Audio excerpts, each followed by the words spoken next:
Aloha. It was wonderful meeting you. I think we're going to have a great rapport. What I want to do is add vocabulary words just so you can put words to the things you already do.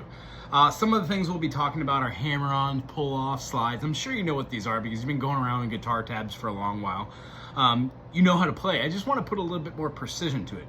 And the way we do that is by defining different chords that we already play and playing them in different inversions. So just like we would play on a piano, have a major chord and move a note up top and get an inversion, same thing happens with the guitar. But for us this week, what I'd really like you to do is just to try the spider exercises, try the teeter-totters, and then have a little fun with those and just zone out. If you do it for 5 minutes here and 5 minutes there, I guarantee in the next week when we get back together, we will definitely have enough to talk about from what you're doing this week. So here's what we're gonna do. I'm gonna do a quick recap. We're gonna be playing the whole thing open, and you're gonna be using the E major chord or the D major chord, and we're gonna be exploring the teeter-totters. And what this means is we're gonna play the chord. The E major, we put our first finger on the G, second finger on the B, third finger on the E, and when we play this shape, we get the E major triad that sounds like. So what we need to do is take our first finger off, put our second finger where the first finger was, third finger where the second finger was, and then bring the pinky onto the fretboard to play the exact same shape. Oops, sorry. Play the same exact shape, but with a different finger. The reason why, when we play an E major like this, yeah, I can move this up the fretboard all day long. Just like with your original tune, you saw how playing the D major and then going up here, you're playing this groovy chord. What is that? D, D sharp, E, E sharp, or F major. D major has a relative minor. The relative minor is D minor. Well, the relative major for D minor is F major, which is why that chord sounds kind of cool. So the concept behind this is we're gonna show you why that is the way it is and then give you the exploration tools so you can navigate the whole fretboard. So don't worry about figuring out that this is a D note and this is an F sharp and that's an A and these are blah, blah, blah. Just go with shapes. Cool? Teeter-totters. So E major, we're gonna go down and 2 and 3 and 4 and E and 2 and 3 and 4 and what you're noticing is I'm playing on the 1 and keeping my hand going for all the other subsequential notes. Now, you pointed it out best. Yes, count this in eighth notes. 1 and 2 and 3 and 4 and. That's really gonna help define that up and downbeat. Downbeat being the number and up being the and. When we start going like 1 and 2 and 3 and 4 and 1 and 2 and 3 and 4, and those become 16th notes, we would have a mechanism of saying 1 E and 1 like the number, E as in Eisen, and as the amperan, and then as just the A letter. 1 E and 1 E and 2 E and 3 E and 4 E and that incorporates 2 eighth notes. So, or 4 16th notes. 1 E and 2 E and 3 E and 4 E and 1. So when we do the 16 notes, our hand is still doing that. So as I said at the end there, I wish I could numb it out with my numbed out hand, but the concept behind Paul Simon, that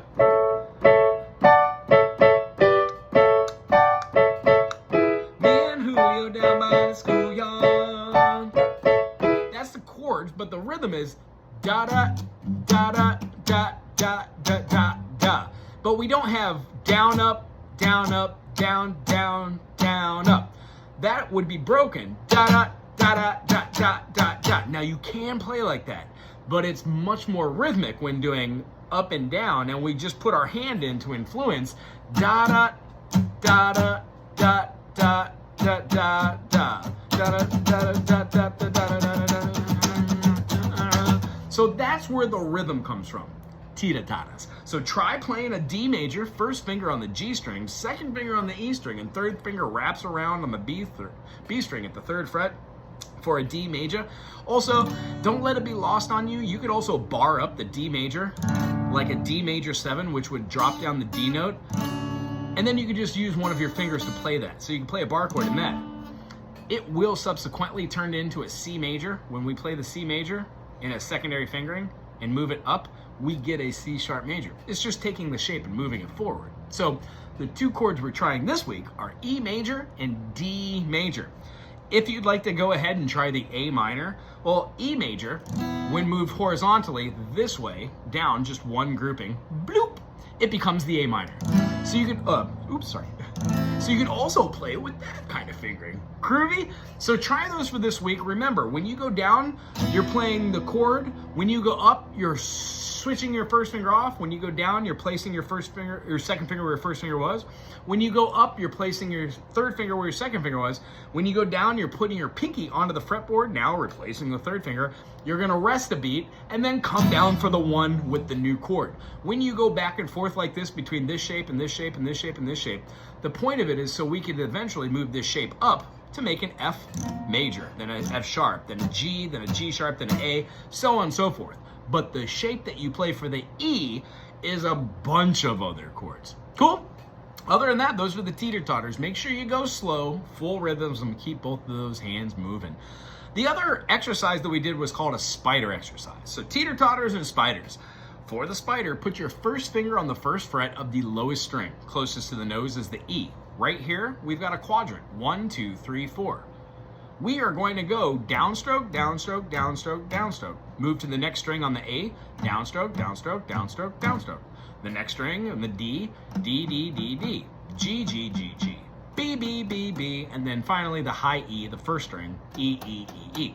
When we do that, for each individual note, we're keeping our fingers on the fretboard. Then we're moving our finger over when we go to that string. All the while doing all downstrokes on each one of these notes. When we get to the top note, we go all the way back down to the lowest one. Therefore, it's a one complete looping cycle. If you could go 1, 2, 3, 4, 5, 6, 7, 8, 9, 10, 24 times for 5 minutes in the morning and 5 minutes at night, I guarantee by the 7th day, you will see an improvement. At that point, we're just gonna talk about the other 7 major chords besides, or other 5 major chords in a diatonic scale besides that. And we're gonna get you super familiar with hearing whole step, half step, whole step, whole step, whole step, half step, which is a C to D, whole step, D to E, whole step, E to F, half step, F to G, whole, G to A, whole, A to B, whole, and then B to C, half. We will know by the end of 2 weeks that a major scale is a do, re, mi, fa, sol, la, ti, do, 1, 2, 3, 4, 5, 6, 7, and then 8 or 1, same note. And what we do is we find out that the 1 and 6 have the same key signature. So right now we're playing E major and D major, which means next week when we get together, we're gonna find out what the 6th is of each chord. E, F sharp, G sharp, A, B, C sharp. And then for D, D, E, F sharp, G, A, B, minor. We're gonna talk about the relative minors, how all the notes in the major scale and all the notes in the relative minor are buddy chords, cousins, sister chords, brother chords, father chords, whatever you want to call them. They're relative. That's what we're talking about. So great job today. Very nice meeting. Very much looking forward to our next session next week, Tuesday at 10 o'clock. And tell you what, if times change up and you want to get together later in the day, that works too.